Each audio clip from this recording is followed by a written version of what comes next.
E Vitor Patrick continua dando dicas sobre estudos. Vamos lá? Olá, meus queridos, tudo bem? Bom, continuando as dicas de estudo, né, que muita gente pediu, já está no período aí próximo de fazer prova de vestibular, de concurso. Então vou continuar nessa linha falando sobre algumas dicas interessantes. No momento passado eu falei sobre essa questão de tempo de estudo, hoje eu vou falar sobre o que anotar, tá? O que é relevante, o que é importante anotar numa sala de aula, num resumo que você estiver estudando em casa. Isso é muito importante saber colocar. Outra coisa importante é o seguinte: a gente tem que ter muito cuidado com a opinião de outras pessoas. Cada pessoa acaba se especializando em uma área. Por exemplo, eu sou especialista em programação neurolinguística e neurociência aplicada à educação. Professor de biologia, especialista em biologia, de química em química, português em português, cada um em sua especialidade. Então, por exemplo, se você for a um médico que está com problema de dor de barriga, você não vai no ortopedista, vai? Lógico que não.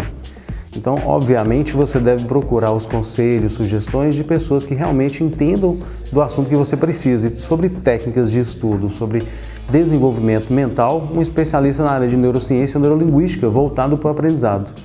E falando sobre o que anotar na sala de aula, muito importante, anote somente o essencial. Geralmente, a maioria das aulas, mais de 90% dela, na metade dela o professor já explicou tudo que ele tinha que explicar. A outra metade da aula dos 50 minutos, ou seja, 25 minutos ele já explicou, mas os outros 25 minutos ele vai de novo explicar a matéria para aqueles que ainda não entenderam. Então, se você tiver uma boa anotação, anotar simplesmente o essencial, fazer, por exemplo, esquemas ou mapas mentais, daí também cuidado com mapas mentais.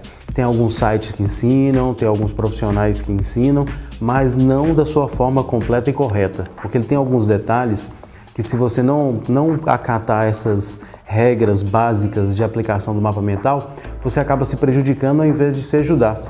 Então é muito importante saber com quem você aprende a aplicar as técnicas. Então esquemas, resumos, só que resumos não lineares, eles são muito mais eficientes para você fazer suas anotações, tanto numa escola, no cursinho, quanto você estudando em casa, através de livros, através de videoaulas.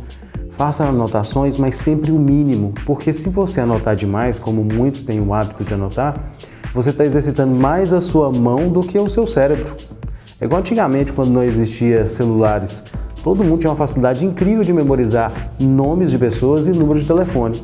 Depois que veio o celular, as pessoas agora gravam os nomes, os números de telefone, tudo na agenda e acaba não exercitando a mente. Então sua mente começa a atrofiar na capacidade de memorização. Então a mesma coisa acontece na sala de aula. Nosso sistema educacional faz com que os alunos anotem demais, muito mais do que deveria. Então quem anota demais, vai a dica, você está exercitando somente a sua mão e pouquíssimo o seu cérebro. Por isso você não consegue lembrar no dia da prova, no dia que você precisa. Então por isso que eles têm que fazer muitas provas para que você perceba um certo desempenho ao longo do semestre. Agora, no final do semestre, se fosse para você fazer uma única prova no final do semestre, você ia ver que seu potencial ia ser muito baixo. Então por isso é importante que você anote somente o essencial, só a essência daquilo, porque é o que você realmente precisa, pegar um raciocínio. Matemática também vai essa dica. Presta atenção no professor ensinando a matéria, tá? Depois que ele terminar de explicar o raciocínio daquela fórmula, de como aplica aquele conhecimento, vai direto para os exercícios.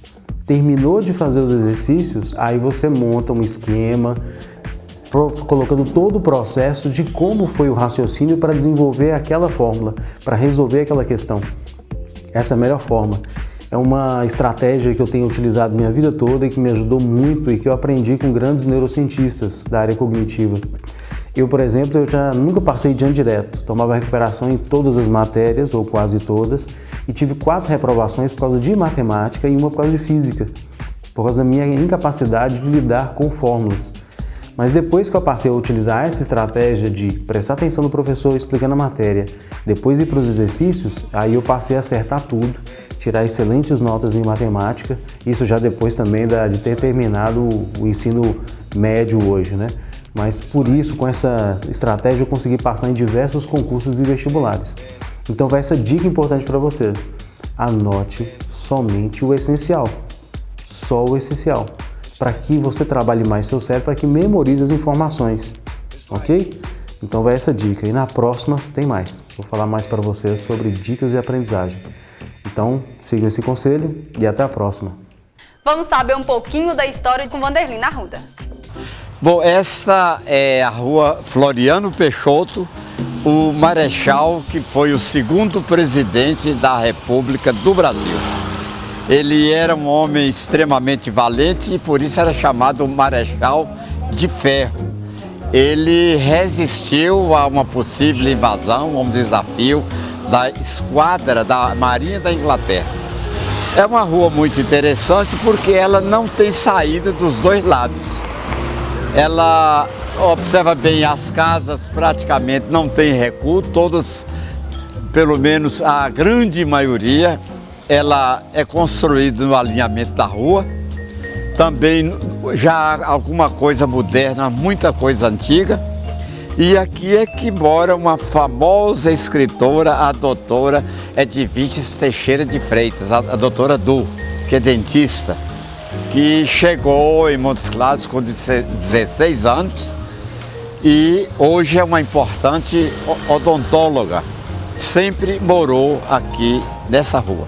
Ela faz esquina com a rua Altino de Freitas, que essa Altino de Freitas começa na Praça Doutor Carlos e termina na rua Marechal Deodoro. O Altino de Freitas foi delegado, ele é pai de um famosíssimo político de Montes Claros, que foi o Deba, Hildeberto Alves de Freitas, que comandou a política durante muitos e muitos anos. Ela tem como característica, praticamente ela não tem calçadas, não tem passeio, não dá nem para caminhar.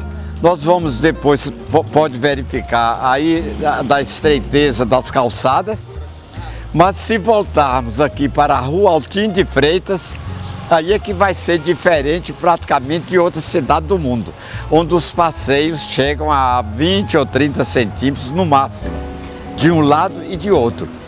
Então o transeunte, queira ou não, tem que andar na pista, no asfalto, e ainda bem que o trânsito não é tão intenso dessa parte da cidade. O interessante é que na frente dessa rua que morou o famoso prefeito Antônio Lapetar Rebelo, o Tuninho, que é, sem dúvida nenhuma, o grande administrador da história de Montes Claros. A rua, ela fica bem central, faz parte também da cidade antiga de Montes Claros e não está tão longe da Praça da Matriz ou da Coronel Celestino, e se ela fosse aberta nós estaríamos praticamente na Praça de Esportes. Olha, observa bem o tipo de portas, o tipo de casas, o beiral dos telhados ainda com telhas coloniais. Então é diferente e nós temos que aproveitar enquanto a história pode ser observada. É rapidinho, não saia daí! Voltaremos em instantes com o último bloco do programa Na Tela do 20.